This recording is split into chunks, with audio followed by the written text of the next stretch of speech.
The specialists are back, and we are today recapping episode number 3 of House of Villains. Blake, we did get a new cast member. New villain. I got to get the words right? New villain, new something. You also were right. Villain +1. I didn't think that it was going to be anybody. I thought that this was like a fake out and that it was just going to be like we want to have a person, who's going to come and teach you something the way Janice did in this first episode. And instead it ends up being that Larsa Pippen is now on the show. How do you feel about Larsa Pippen being on the show? One of my favorite people in reality TV history. Love her. No, I am like, okay. One thing I was kind of weirded about for season 1, I think I wrote this in my visual essay, so I said it out loud, was the pacing is off on this show. So adding an 11th contestant is like, oh, what are we going to do about the pacing? Oh, no. And I do think that, once again, I don't know if you were just listening 15 seconds ago, but like men versus women is very important in this game now, too. And like all the men going like, okay, we got a girl out, and then it immediately comes back because we got all of the negatives of getting a girl out, but without the positive actually getting the girl out.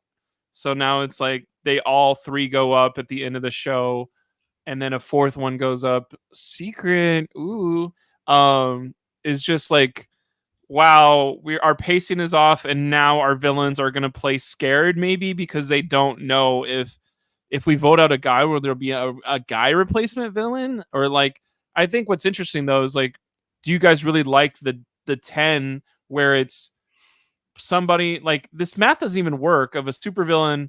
Okay, yeah, it does actually. A supervillain and then 2 nominees means there's 7 votes, and maybe that 10 structure, we like that so much we're going to do it a couple times by like doing the circle of bringing somebody in when somebody gets eliminated. I mean, that's a lot of nothing. But the whole idea of doing just 10 people never felt like it made that much sense in the first place. Right. So many of these episodes end with people still in the game, like without somebody getting eliminated. Like tonight's episode, nobody got eliminated, or last night's episode, whatever it technically is. Nobody was eliminated from that game. So because nobody was eliminated from that game, I do feel like they could mess around with the format a little bit more to allow for more eliminations. Like, you know what I mean? Like, I feel like why not have your episodes end with people going home every time? There's nothing I hate more in reality TV than when somebody gets brought in midway through. I thought it was stupid when Kate came into the Traders last season, like more than halfway through the game. I think it's a stupid twist. I don't think it works. I don't think it needs to be in a show, especially one where the whole point is like to eliminate people to win. Why are we bringing people in after the first couple days or something just for the sake of it? So I think that's dumb. Well, we can have a fight about beds again. Like, we already had a fight about bed. I'm going to be the bigger person. And we already, it's the same fight from the opening episode is now the fight in episode 3. And I don't know if here's one thing, not behind the curtain, because I'm not asking Phil about this or you're Phil. I'm not asking Will anything, but like part of me is like, when you're shooting for, this is the 14 hours we shot. Mm-hmm. Let's hope we can put an episode together. If the only thing they fight about is beds and like the golf thing, you're like, it's not my favorite thing, but it's literally all we have because our shoot days are like that. That's why they're not eliminating somebody every day, because it's a smaller shoot. We're just dragging the episodes out to make it make sense somehow. Not saying dragging out, but like it is interesting that we're going to watch 2 hours of content before somebody goes home on Camilla's reign. Camilla. I thought it was Camilla, but whenever I was watching, I'm like, is 2 times speed making me Camilla? No, it's Camilla. Just kidding. I only did 2 times speed for the end. It was interesting too, because she seemed like, I'm going to play a super strong strategic game to make sure I make it to the end. I'm going to be your for sure winner. And then she immediately blows up everything. And you're like, was I supposed to see this coming from your Bad Girl season? Like, just because I'm not really familiar with her. Like, I don't even know how to say her name correctly, but like, it is something where you're like, if I had watched your Bad Girls Club season, would I go, don't trust that girl? Like, she's gonna fuck you guys over. So. I mean, here's what's funny about House of Villains to me. House of Villains more so than other game shows, because this is a game show, right? Like, it's a reality TV game show. You are trying to eliminate people week after week so that you are the last remaining one. This isn't a Bravo Housewives type show where it's like, yay, we all just live. Like, isn't that so much fun? Like, you are actually eliminating people. What I think is very funny about this show is that it's all manufactured drama. Like, all of it is manufactured drama. Like, we just did the digging deeper for Survivor right before this for 47. And it's like, when you're watching Survivor, there is stuff that production will do to manufacture drama. There are not fake arguments, but there are people who will like push people's buttons a little bit to create drama. But the entire premise of House of Villains is you all need to piss each other off. Like, if you don't piss each other off, then we have nothing to show. And you're even seeing it, and look, I've never sat on either side of the camera here, but you're even seeing it in the broken fourth wall from the producers here, where the producers will ask a question, they'll get a really good soundbite from somebody, and then they ask another question that tries to push that a little bit further to make them mad so they can get that good soundbite of drama, because they're not putting in confessionals that aren't over the top drama. Which, like, again, that's fine. That's what this show is. But every single moment of this show is manufactured drama. Like, I feel like, too, people like New York and you know, I don't really think Candy so much, but like New York especially, I know how I'm going to get my screen time. Like Victoria, she knows how she's going to get her screen time. If you say cock enough times, they have to give you screen time. Like, how many takes did it take for her to say the one about the small cock in her hand? Like, how many takes did that take? Like 14, 15? There's no way that was the first try. And like, I'm fine with it because it's fun. And they acknowledge that they're doing things in 2, 3, 4, 5, 6 takes. But at the same time, it's like you said, when Camilla makes her decision at the end of this episode, it's like, what did that, like, I don't know. Like, what did that matter? Right. Cody Duffy says, just came across this. Team Pex. Team Pex, let's go. Spectacular. Pex is in danger. We can go. I was like, is Spectacular in his... I thought that's why I made it bigger. Like, oh, shoot. Is that Spectacular? I think the other thing, too, about this is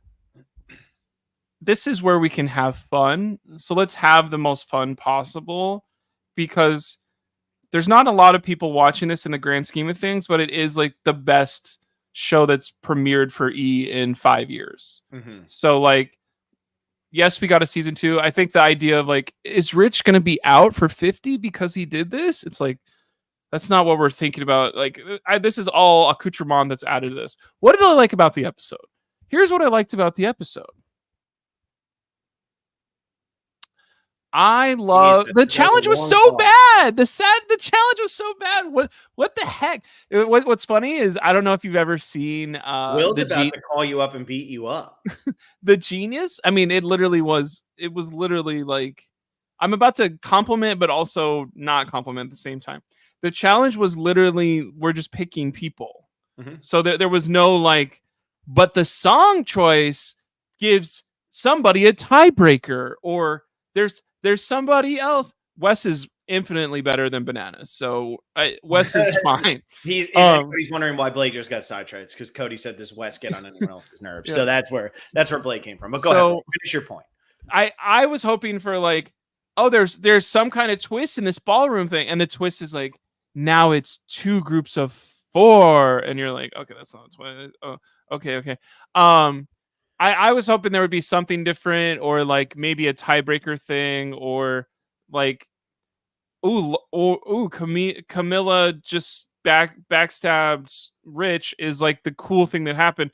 The challenge was not like, it wasn't even like whoever has the best costume does. There was nothing else besides we're just picking things, which the Genius has challenges like that where you're going to pick groups based on highly complicated math problems, and like there's tiebreakers all around, and that is some of the most thrilling TV to watch. So it was interesting that it was like, oh, we're kind of touching on a genius type level thing, but we're dumbing it down so freaking dumb that like Teresa knows how to play this game. Like, I mean, I know Will loves the genius. This is the thing that I didn't like. This is what Rico Watson says here. I didn't like that people were able to kick people out of groups or give up their spots. I agree with that. Like early on, if it's like, okay, it's 3 groups of 3, run over to a group, and once that's formed into a group of 3, that should be it. If you're one of the people who's standing there and don't have it, it's like, because it's like, we're going to kick Safari out of our group. It's like, I don't want to get kicked out of the group. I disagree. I'm in the group. How about we kick you out of the group? And that was one thing that I thought was weird, is that there really wasn't pushback from the players who were being kicked out of the groups. Like, why didn't Safari say, no, I'm good, I'm going to stay? Because also, if this is House of Villains, be confrontational about that. What are you just being a pushover for? Right. Like that was the silly part to me. Look, I get like they did the masquerade in season 1 and stuff like that. Like they try to like make them somewhat fun to look at, but like the dance aspect of this, I don't really understand what the point was. That was kind of my biggest question mark. And then it did just feel like, oh, okay, so now they're just going to pick. Essentially, they could have just started the challenge, and they could have said, who does everybody want to be the supervillain? Okay, whoever gets the most votes will be supervillain. It would have been Camilla. like there was nothing that really came out of the challenge, and it wasn't visual enough, and there wasn't any confrontation that came out of it, with the exception of New York and Hatch, which like Hatch knows to lean into it a little bit, but everything New York does on the show, and it felt like this to me in season 1 too, it feels like it's, again, just so manufactured. It's so fake, and good for New York. She knows how to get her screen time. She's been doing this a long time. There's a reason they're probably giving her huge appearance fees for coming back. House of Villains 3 will have New York. Yeah. She's going to be on the show till she wins. But it's nonsense. It's great. Yeah. Like I'll watch every time for New York. I just needed, like, if you were like, this is my new board game idea, you're going to get 10 people and you're going to get down to 1. They'd be like, this seems pretty half baked. Like what kind of stopgaps do you have? Or like, is there a power that people can use? And it's like, nope, just disco themed. And you're like, oh, okay. That sounds not great. I know. Did you like Topgolf? I thought Topgolf was fun. I mean, Topgolf, the thing is, like, when they go on the rewards and stuff, I like that it's just a way to get people to go and interact and, like, you know, kind of talk. I think, again, the problem that House of Villains season 2 is running into, that House of Villains season 1 didn't run into, and I think it's becoming very evident right away, is that House of Villains season 2, everybody came in with an agenda of, how am I going to get mine? Meaning my screen time. Like, how am I going to be the star of the episode when I have a chance to be the star of the season episode? 1? Omarosa's just crazy. Like, yeah, fine. Exactly. But like, we're seeing it here where like Camilla is totally normal. She's going to win this game. Every confessional has been so basic. Then she becomes the supervillain, and it's like, whoa, totally different version of her. And she picked Hatch for the funny, like for the meme. Like, that was it. Like, there was really no strategic reason to picking Hatch there. And so, Victoria's just wearing lingerie in the back. Like, yeah, and I'm the slutty one. And like, yeah, it kind of has a BoJack Horseman feel to it, right? Like, it really does have a BoJack Horseman feel, where like every character does their thing. But it's Joel like, McHale's creeping in like he's doing breakdancing for Australia to put the cock block into the fridge. Like, cock blocker. But yes, like, so for me, I think when they go and they try to do these things where you're going to interact and who picked who to come with you and blah, blah, blah. The problem is, no matter what Hatch does, even if Hatch isn't over the top confrontational, she's probably still going to pick either Hatch or Candy to be sent into, you know, whatever the hell it's called. She wanted all dudes. Yeah. I think the other thing that I'm like so interested in is like the idea of like, do I want to go on the excursion? Like, yes, I get out of the house. Yes, I get to eat Topgolf food. So good. But like, I love Topgolf food. Yeah, it's so bussin'. I love it. Did you get the squirtable donuts where you put the chocolate or the vanilla No. in. Are That those was at good? Steven's birthday party. You remember Steven? It was like, what I'm trying to say is, because when you're not on the excursion, you're doing all of your confessionals for the day. When you're back home at like, we can't film anything that you guys are doing because we don't have some of the cast. So it's like free time, or like you're gonna be put to work by doing your confessionals about Mhm. the challenge and the fight that you had earlier. Like, not to peel back the curtain that much about it, but I don't think they did a week of confessionals after the whole show was over, like Challenge may do. Mhm. Yeah, I don't know whether you wanna go or not. I don't know. I don't know if Great. it really makes much of a The difference. meta is confusing The us, you meta know? is confusing I because would just shut up for the first 5 weeks, because that's what how Johnny did Fairplay did, and look how good Johnny Fairplay did last season. yeah, he almost won. Yeah. Because who won? What was her name again? I Um, forgot her name. Tanisha? Tanisha? Yeah. She Bad it Girls Club. it did feel like she did not really participate for the first like She didn't. 3 eliminations at all. Her and Fairplay didn't do anything in the beginning portion of that game, and they are what, 2 of the final 4 or final 3? Forget Yeah. what place Fairplay officially gets, but I think he like, got 4th. was he 4th? Yeah, because there was a 90 Day Fiance and Johnny Bananas in the Oh, top that's right. 3. Yeah, because Anfisa is technically in the final 3 with them. Yeah. So, ready for my actual, this is the funniest thing I'm going to say right now. I hope it's funny. You built it up. I think there was 11 people. 1, 2, 3, 4, 5, 6, 7, 8, 9, 10 plus my face for the 11th. Larsa and Larissa's names are too close to each other. So There's they no had, way that that's the actual that reason. is why they paid for 11 people to come on, and we're like, oh my god, Larsa and Larissa's names are too close for So any of you these think people. Larsa was getting put on this show as soon as Larissa was eliminated, no matter what? Yep. That's And ridiculous. There's they no knew way. they knew Larissa There is no would way. probably go very quickly. There is no way that happened. Because if Larissa goes to like final 5, then what? Larsa's just chilling. Larsa's chilling in the back the whole time. There's no way, dude. Absolutely not. I don't Oh my believe you. God. That's a funny thing of like, who's Mr. Pegtac, like, I don't know, Rich. There's a new Rich or something that comes in. I can't wait. How do you feel about Spectacular, Rich, and Safari being the 3 who are up?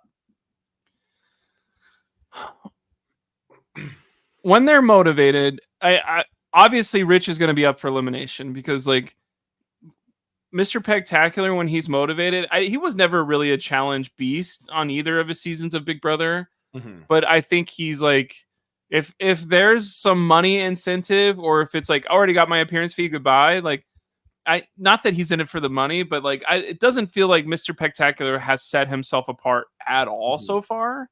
So maybe this is the like first time of like, okay, I could win this challenge and get mine, quote unquote, when we're all trying to get mine. Safari is angry. Safari already won a challenge, Safari. but huh? It's just Safari. Safari? Yeah. Safari. I thought it was Safari. No, it's just Safari. Oh my god. Blake. Safari is that from the other? I think Safari is a word you just decided to make up. No, it's somebody from a season of like Charm School, and that's who. If they replace Safari with Safari, then I'd be like, let's freaking go. Okay, my bad. I think Safari. Well, you're saying it. Where's wrong with you? It's where's just the Safari. No, let's go back. Safari. SAFARI. It's Safari, right? Is there a way I can click a button that tells me how to pronounce this? Dude, it's Safari. Safari. Oh, I think that's what I was saying. So anyway, I think he will win, and then it'll be Pegtacular versus Rich, and like Pegtacular's probably toast. You think Pegtacular? You think that they'll vote Pegtacular out over Rich? I think they'll vote Rich out. I mean, how many people are like, I can't wait for Pegtacular to come back and be on my side? I just think people would rather Rich go because they feel like Rich is more of a strategist and is like more annoying and stuff. Right. I think I they mean, vote Rich out. I think Rich is doomed. And I it'll think be it's like, gonna make this are a you really on hard show Team to New podcast. York or not? Like, Yeah, this will be a very hard show to podcast if Rich goes out episode 4. I'm gonna be struggling through because I have enjoyed him. I do think he's still got the TV sense for sure. That's just how I feel about yeah, I that. miss Rich, man. So it was supposed to be Wes over Spectacular. Wes And is then bulletproof. the Like, knock blocker was used. I think it's almost unfair to have challenge people on because I don't know if you guys play online reality games at home, but like some of these people have never had this kind of bone in your body. So like online reality games, when you're on your 70th one because you're obsessed, you have 69 previous like, oh, I know exactly what's gonna happen. Wes has been on so many freaking backstab shows Yeah. that like he didn't even know that there would be a cock blocker, but he gets the benefit of that because he was setting himself up to be the most connected person. Even if I get betrayed by somebody doing some weird ass thing, I'll be fine.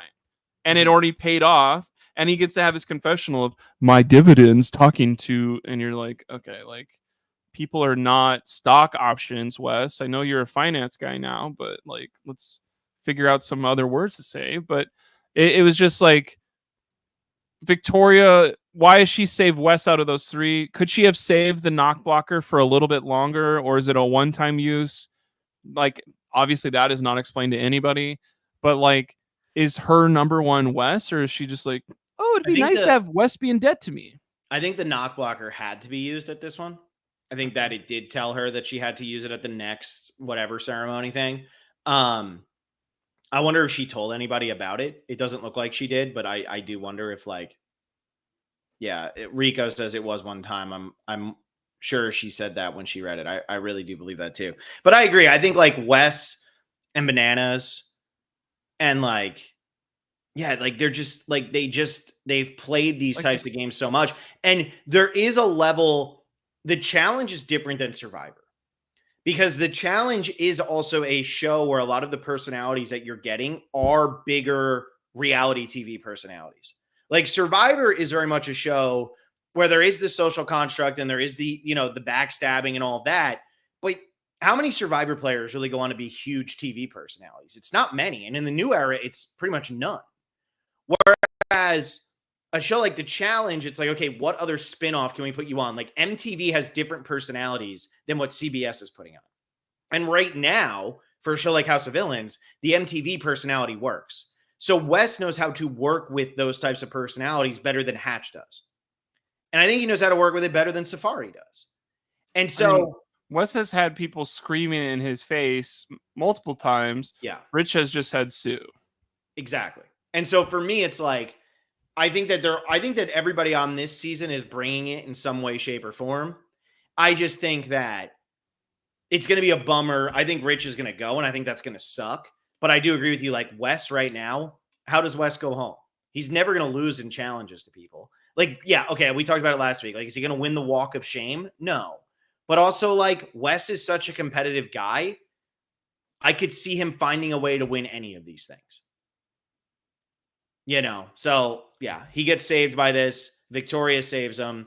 It makes sense that Victoria would save him. She wasn't going to save Safari. Safari put her up for elimination, and she wasn't going to save Rich because Rich voted for her and was telling everybody he did. So it makes sense that it was Wes who was saved. But I mean, overall, I don't think the knock blocker really worked in this instance because it didn't really make a difference. It wasn't like one of Victoria's friends got put up. And so it would have been better had somebody else been thrown in there. Like had it not been Hatch, had Camilla actually gone along with it and thrown New York in. And then Victoria says, no, I don't want it to be New York. But the other thing I'll say is like Larsa, what did Larsa really bring to this episode? It didn't really feel like much. So like, I'm curious, like, just all the massive amount of Larsa fans. Yeah, you've got 2 twists, but like what ultimately did we get from this episode as a whole? I don't feel like either twist really had a huge impact on the game, at least not as big of an impact in this first episode as production probably wanted. But I'm excited to see a shocking maze. Like I'm not trying to be negative. I think what's funny is we didn't do House of Villains 1 podcasting. Mhm. I enjoyed that show. I was watching it while I was on the treadmill. Just kidding. Like, but I was on a treadmill and I was laughing my ass off. It does feel like it's a binge show. It doesn't feel like it's a destination TV show. This If is a I'm not Saturday, it's raining, I'm not moving show. Yes, because I want someone to go home and I'm have to watch another hour. Like, legitimately, I will shut up though if the elimination for next episode is in the first 20 minutes. But I Mhm. know they're gonna drag out that maze because they're not paying for Bobby Lights to come back and not drag that shit out. So if the episode ends with the elimination instead of it's halfway through, not that I'm out on House of Villains. It may just be let's wait a month and then watch 4 episodes. Yeah, no, and I mean, like, this is not the type of show that I generally go for. I do enjoy. I mean, I am enjoying it. Like, it is. Yeah, you It get is. to watch the #1 Survivor player of all time. I know it's an interesting show for sure. Like, it is. It is funny. But I do feel like the first episode. I feel like the first episode really worked. Like, we talked about it. I feel like the cast really worked together. I feel like they played off each other really well. I really enjoyed the first episode. I feel like this episode, the comedy took a back seat for the fake drama. And the fake drama doesn't really work for me. And I don't know if this type of fake drama really works for anybody because it didn't feel like all that impactful on anything. So the comedy needs to find its way to the forefront, which, like, Candy needs to be on more screen time. Candy was barely on this. The biggest argument was Candy talking about, I'm not unpacking my stuff. I already did my shoes and everything like that. And like you said, we've already heard this argument. This has already happened. And it feels like it's okay. This is working. Let's keep it going. Cameras rolling. Let's get that on TV. I don't know. Like, for me, I that type of like phony baloney TV doesn't do it for me. So we'll have to see what happens moving forward. But you know, the You like your reality TV, not funny baloney, but really really? I just like it when it's like normal. Like, and I they wish can these have people had real problems to fight against. no, Like, they could have talk their about- arguments and stuff like that. But like, I saw New York do this exact, like, it's like New York went upstairs and read her script from season 1 and said, okay, let me do the exact same thing, except I'll do it to Hatch this time instead of Bananas. Like, Hatch, who are you voting for in the next election? Tell me right now. it was literally the exact same thing that that happened with Bananas last season. Right. The exact same, like to word for word almost, except for she didn't ask him who he was voting for. Like, that was literally the only difference. But it's just like, I don't know. Like, for me, I don't love that. It is interesting because we brought back New York. So New York, what do we want New York to do? The same old, or something new? Mhm. That's why we brought you back. I wonder what they're saying. New York is going to make it through the second elimination when she didn't last year. Mhm. So maybe there will be a chance. Like, the only thing I want from New York is her to win a supervillain of the week. But if you keep doing social challenges, it's never going to happen. So let's figure out a challenge that, like, if I'm a producer and I know New York is coming back, I'm going to do like scream at the top of your lungs challenge or something. Mhm. Like, That'd be a good one for her. She would win.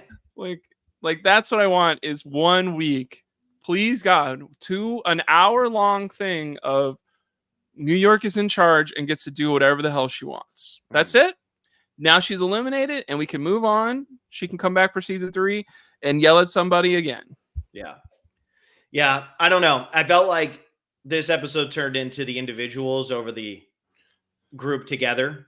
Maybe that had to do with the challenge, because the challenge in the first episode was very much like 5 versus 5. So maybe that helped to establish that a little bit, but I just didn't feel like this didn't really push the needle much for me. So we'll watch next week. Now I got to make sure Hatch doesn't go home. I wish the knock blocker saved him. I don't know. That's it. Knock his block off. Is there anything else we missed from this episode? I think we nailed it. You think we covered it? I think we put more effort into this episode than Larsa did. Wow. Wow, you're about to get assaulted by her army of Instagram followers, and that's fine. I'll let that happen to you for the sake of views. So go ahead, bring Go them ahead, out. King. Go ahead. I might cut that clip up so that you get all the hate and I get all the views. All right, that's it. Thank you all so much for listening. Like the video, subscribe to the channel. We'll be covering it again next week. It is on Thursday nights, not Wednesday nights. For some reason, episode 1 was on Wednesday and then 2 was on Thursday. But Thursday is the general night that things are going to move forward. So that's it. Thank you for listening. We'll see you next time. All right, King.